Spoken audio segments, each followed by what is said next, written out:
Hello दोस्तों, नमस्कार। आप सभी का आज हमारे चैनल बायोलॉजिकल फैक्ट में बहुत बहुत स्वागत है। आज हम आप सभी को ये बताएंगे कि ह्यूमन ब्लड क्या होता है और ह्यूमन ब्लड के बारे में सारे डिटेल्स आपको बताएंगे। ह्यूमन ब्लड की क्या डिफिनीशन होती है, क्या रोल होता है, क्या कंपोनेंट होता है और कितने उसमें कंपोनेंट्स होते हैं, सभी के बारे में आज हम आपको डिटेल से बताने जा रहे हैं। आप बताइएगा हमारा आज का चैनल आपको कैसा लगता है, और अगर हमारा चैनल आपको अच्छा लगे तो प्लीज़ एंड प्लीज़ हमारे चैनल को सब्सक्राइब, लाइक और शेयर ज़रूर कीजिएगा। आइए हम देखते हैं ज़्यादा देर न करते हुए अपने चैप्टर ह्यूमन ब्लड के बारे में। आप सभी जानते हैं दोस्तों कि ब्लड हमारे शरीर में हमेशा मूविंग में रहता है, हमेशा चलता रहता है, जिसे कह सकते हैं हमेशा तैरता रहता है। क्योंकि ब्लड एक ऐसी चीज़ है जो एक जगह पे रुकती नहीं, क्योंकि अगर ब्लड रुक जाएगी तो मनुष्य ही नहीं रहेगा, वो जीवन से निर्जीव में बदल जाएगा। तो ह्यूमन ब्लड के बारे में हम सारे डिटेल्स आपको बताने जा रहे हैं। आइए हम जानते हैं ह्यूमन ब्लड की क्या परिभाषा है, ह्यूमन ब्लड का क्या डिफिनीशन है। देखिए, on white board, human blood is a vital connective tissue. सबसे पहले दोस्तों आप ये जान लीजिए कि ह्यूमन ब्लड जो होता है, रक्त जो होता है, वो संयोजी ऊतक होता है। ये जो है संयोजी ऊतकों के अंतर्गत ये आता है। तो कनेक्टिव टिश्यू होता है ब्लड। और चूंकि यहाँ वाइटल का प्रयोग इसलिए किया गया है क्योंकि ब्लड एक जगह रुका नहीं रहता, एक जगह नहीं रहता, वो हमेशा फ्लोटिंग अवस्था में रहता है, इसलिए वाइटल अवस्था में रहता है। तो human blood is a vital connective tissue. Human blood जो होता है एक वाइटल कनेक्टिव टिश्यू होता है, वाइटल संयोजी ऊतक होता है, accounting for 7 to 8% of body weight, जो पूरी बॉडी वेट का 7 to 8% होता है।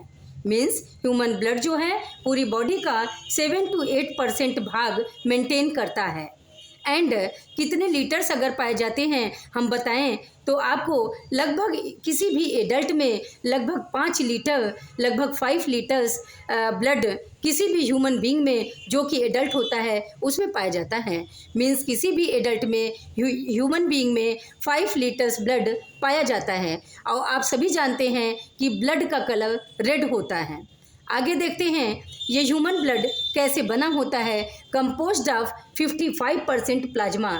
ये ह्यूमन ब्लड 55% प्लाज्मा से बना होता है एंड 45% सेल्स, और 45% ये कोशिकाओं से बना होता है। मीन्स 100% में 55% प्लाज्मा और 45% कोशिकाओं से ये ह्यूमन ब्लड बना होता है। आइए जानते हैं कि हमारे बॉडी में ह्यूमन ब्लड का क्या रोल है, क्या भूमिका है। आगे देखते हैं कैसे इससे हमारा जीवन संचालित होता है। अगर ब्लड नहीं तो बॉडी नहीं, अगर ब्लड है तो बॉडी है। आइए देखते हैं क्या रोल है ह्यूमन ब्लड का हमारे लाइफ में, हमारी बॉडी में। It transport oxygen.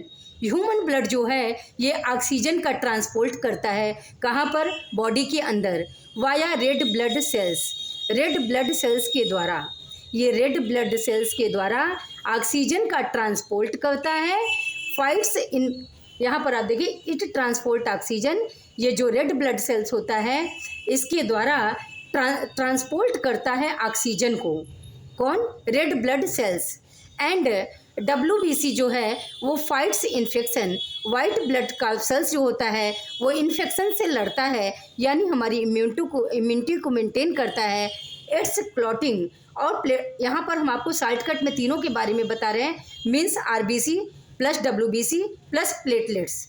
तो यहाँ पर आप RBC के बारे में सबसे पहले जानिए कि ये रेड ब्लड सेल्स जो होता है वो ऑक्सीजन का ट्रांसपोर्ट करता है बॉडी के अंदर, और WBC क्या करता है, वो फाइट का इन्फेक्शन से फाइट करता है। मीन्स बॉडी में इन्फेक्शन से लड़ता है। जैसे कभी भी आपको बॉडी में या पैर में या हाथ में किसी भी अंग पे अगर कोई घाव हो जाता है और वो घाव जो है ऊपर तक फूल आता है या वो उसमें अन्य क्रियाएं होने लगती हैं, तो आप देखेंगे कि बॉडी अंदर से क्रिया करती है।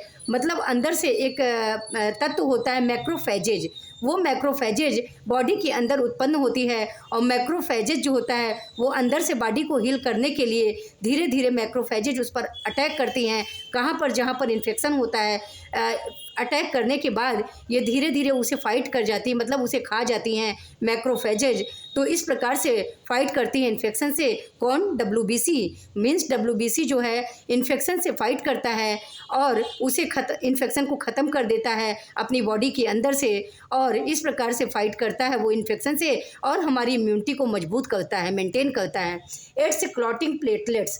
प्लेटलेट्स की ये बात है कि ये क्लॉटिंग का कार्य करता है। अगर प्लेटलेट्स ना होता तो बॉडी में कोएगुलेशन ना होता, क्लॉटिंग ना होती, और अगर सामान्य क्लॉटिंग नहीं होगी तो रक्त का थक्का नहीं बनेगा, तो ब्लड रिसाव होता जाएगा, और ब्लड रिसाव होने के कारण इससे एक हीमोफीलिया नामक बीमारी भी होती है जो ब्लड क्लॉटिंग न होने के कारण होती है। And regulates temperature. आप देखेंगे कि ये हमने RBC के बारे में बताया, यहाँ पर हमने WBC के बारे में बताया, यहाँ पर हमने प्लेटलेट्स के बारे में बताया। अब हम तीनों के बारे में बता रहे हैं कि ये रेगुलेट करते हैं टेम्परेचर को। मतलब RBC, WBC और प्लेटलेट्स ये सभी मिलकर ब्लड के जो कोएगुलेंट्स हैं ये रेगुलेट करते हैं बॉडी के टेम्परेचर को। आइए देखते हैं कंपोनेंट्स क्या हैं ह्यूमन ब्लड के, घटक क्या हैं ह्यूमन ब्लड के। देखिए प्लाज्मा इसमें 55% होता है। फर्स्ट नंबर प्लाज्मा है कंपोनेंट में, 55% प्लाज्मा होता है ब्लड में। और प्लाज्मा क्या होता है? अ येलोइश लिक्विड, एक येलोइश लिक्विड होता है, मोस्टली वाटर, जिसमें ज़्यादातर पानी होता है, ज़्यादातर वाटर होता है, लगभग 91 to 92% वाटर होता है इसमें, कंटेनिंग प्रोटीन। और ये प्लाज्मा कंटेन करता है प्रोटीन को जिसका नाम है एल्ब्यूमिन और ग्लोबुलिन। प्लाज्मा जो है प्रोटीन को कंटेन करता है, जिस दो प्रोटीन का नाम है एल्ब्यूमिन एंड ग्लोबुलिन, और न्यूट्रिएंट्स को कंटेन करता है। कौन? प्लाज्मा। आइए देखते हैं इसका सेकेंड कंपोनेंट जो है RBCs। RBCs का क्या रोल है हमारे बॉडी के अंदर? RBCs is also referred as erythrocyte. RBCs को इरिथ्रोसाइट भी हम कहते हैं। और RBCs जो होती हैं 45% होती हैं बॉडी में, और RBCs का जो स्ट्रक्चर होता है वो डिस्क शेप्ड सेल होता है। ये डिस्क के आकार के होते हैं RBCs, कंटेनिंग हीमोग्लोबिन। ये हीमोग्लोबिन को कंटेन करते हैं, हीमोग्लोबिन को ये कंटेन करते हैं। कौन? RBCs। And produced in bone marrow. और ये RBCs जो हैं वो बोन मैरो में उत्पन्न होते हैं, यानी अस्थि मज्जा में RBCs का जीवन का मतलब उदय होता है, बोन मैरो में ये प्रोड्यूस्ड होते हैं। विच कैरी ऑक्सीजन, जो ले जाते हैं ऑक्सीजन को from lung to tissues, lung से टिश्यूज़ में। मीन्स ये RBCs जो होते हैं वो ऑक्सीजन को लंग से टिश्यूज़ में ले जाते हैं, मतलब कि फेफड़े से ऊतकों तक ले जाते हैं। एंड रिमूव कार्बन डाइऑक्साइड, और कार्बन डाइऑक्साइड को वहाँ से हटा देते हैं। इस प्रकार से हमारा रिस्पायरेशन फ्रेश होता है। आइए देखते हैं RBCs का लाइफ स्पान कितना होता है। आप ये बात नहीं जानते होंगे, हो सकता है आपके लिए ये बात न्यू हो। RBCs की जो लाइफ स्पान होती है वो केवल 120 डेज़ होती है, क्योंकि RBCs जो है वो अस्थि मज्जा में जाके वो स्प्लिन में जाके समाप्त हो जाता है। तो स्प्लिन मतलब प्लीहा में जाकर समाप्त हो जाता है, और इसका लाइफ स्पान जो होता है 120 डेज़ होता है। और इसीलिए स्प्लिन को RBCs का कब्रगाह कहा जाता है, क्योंकि RBCs उसी में जाकर समाप्त हो जाता है। और बाद में ये फिर से मतलब इनका लाइफ स्पान 120 डेज़ होता है। एक बार RBCs बनने के बाद ये 120 दिन तक जिंदा रहते हैं। उसके बाद ये नए RBCs को जन्म देते हैं, मीन्स नए सेल उत्पन्न हो जाते हैं, फिर वो 120 दिन जीवन काल उनका होता है। इसी प्रकार से RBCs का जीवन काल होता है, नए नए RBCs बनते रहते हैं 120 डेज़ के बाद। आइए देखते हैं थर्ड कंपोनेंट क्या है, WBC।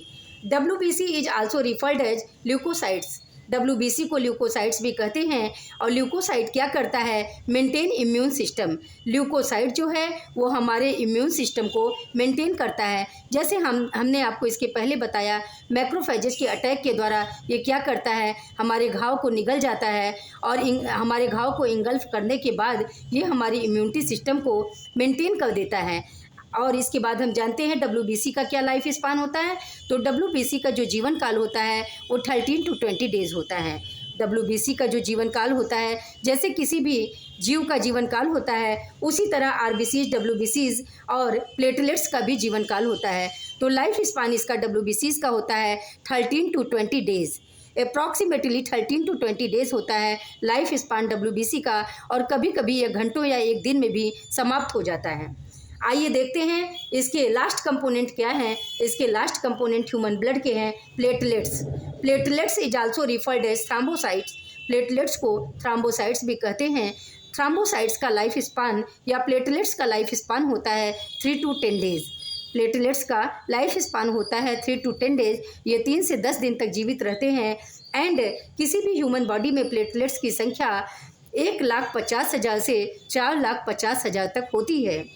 किसी भी व्यक्ति के बॉडी में जो सामान्य प्लेटलेट्स का काउंट है वो 1,50,000 से 4,50,000 तक होता है, और अगर इससे अधिक हो जाए तो भी प्रॉब्लम, और अगर इससे कम हो जाए तो भी प्रॉब्लम ये क्रिएट करती है। आप देखे होंगे डेंगू के केसेस में अक्सर प्लेटलेट्स की संख्या निरंतर घटती जाती थी, आप सुने भी होंगे। और इन प्लेटलेट्स को फिर बढ़ाना बहुत ही आसान काम नहीं था। दवाओं के द्वारा ट्रीट करके धीरे धीरे इन्हें मेंटेनिंग सिस्टम पे लाया जा रहा था। तो इस प्रकार से मतलब डॉक्टरों को भी अफोर्ड करना पड़ता था। तो आप देखेंगे तो प्लेटलेट्स काउंट जो है किसी भी ह्यूमन बीइंग में 1,50,000 से 4,50,000 तक होनी चाहिए। ये आवश्यक है, ये नॉर्मल रेंज है। और आज हमारा ह्यूमन ब्लड का ये टॉपिक समाप्त हुआ।